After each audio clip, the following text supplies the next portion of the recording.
Chapter 6. At first, I thought they were hamburgers, but the color wasn't right. Fish cakes? I took a bite. Big mistake. Both parents were looking at me. The mother said, "Pen, didn't you tell your friend?" Webb gawked at his mother. His eyes bulged. A pained look came over his face. "Oops. I think I forgot."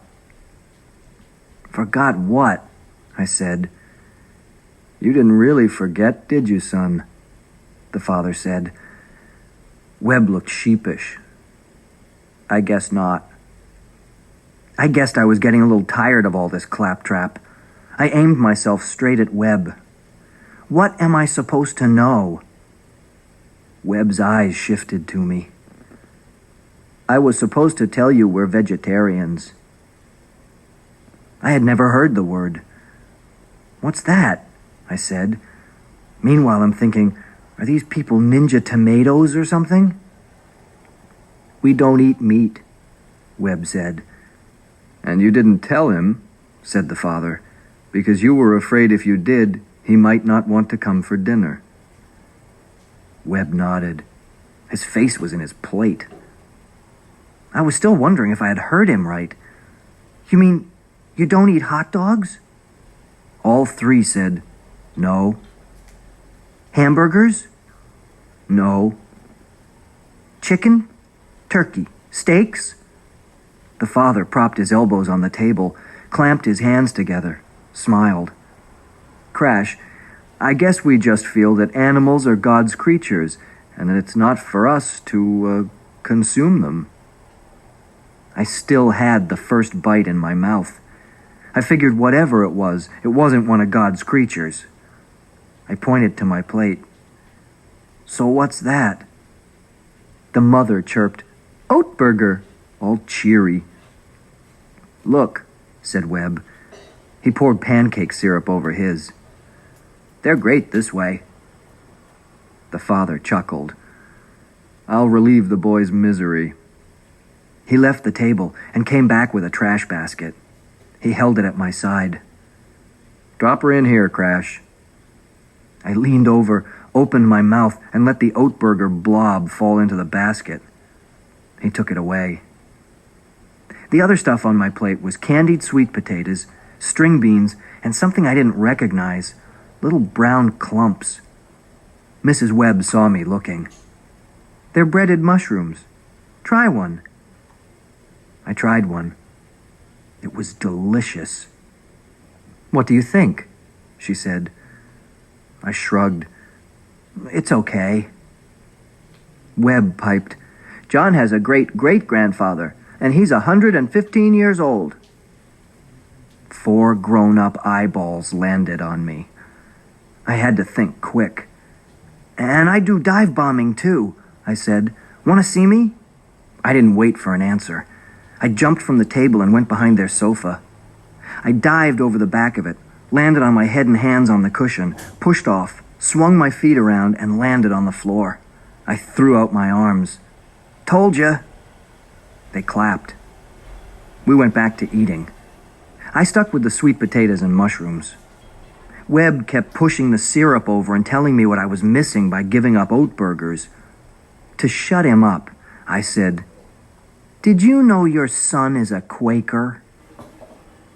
The parents looked at each other, at the kid, at me, and broke out laughing. "Yes," said the father, "we do know that. As a matter of fact, Mrs. Webb and I happen to be Quakers too."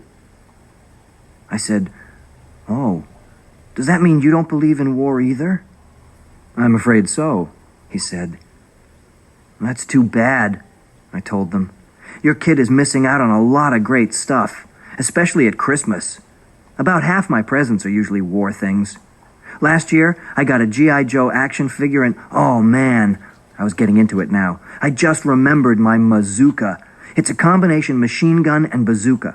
First, you wipe out all the infantry with the machine gun, then you go after the tanks. It has an armor-piercing shell, sets the tank on fire, roasts the guys inside like they're marshmallows." I sat back and let all that sink in, let them see what they were missing. After a while, the father smiled and said, "I see." Everybody just chewed for a minute. "I have a grandfather named Scooter," I said. "Now that is something," said the mother. "Yeah." I popped another mushroom. "So," I said, "are you poor?" The parents started laughing again. I never knew I was so funny. "I'm beginning to see why they call you Crash," said the father, whatever that meant. He went on, "To answer your question, no, I wouldn't say we're poor. Would you?" "Looks like it to me," I said. "Your kid hardly has any toys, and you only have one floor on your house." I decided to be nice and not tell them it looked like a garage. More smiles. "No," said the father, "we're not poor at all. In fact, I would say in a lot of ways we're rich." Could have fooled me. Maybe they have a limo out back, I thought. I ate a few more breaded mushrooms. I looked around the room. I got up. Something had been bugging me from the start, and now I knew what it was. I checked out the kitchen. I took another look at the kids' room.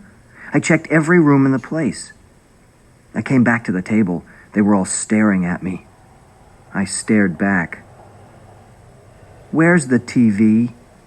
"We don't have TV." The words came from the kid. I stared at him. "Huh?" He said it again. "We don't have TV." "You're tricking me." He wagged his head, eyes all wide. "No, really." "What do you do on Saturday morning?" "I play, read, and we go places," the father chimed in.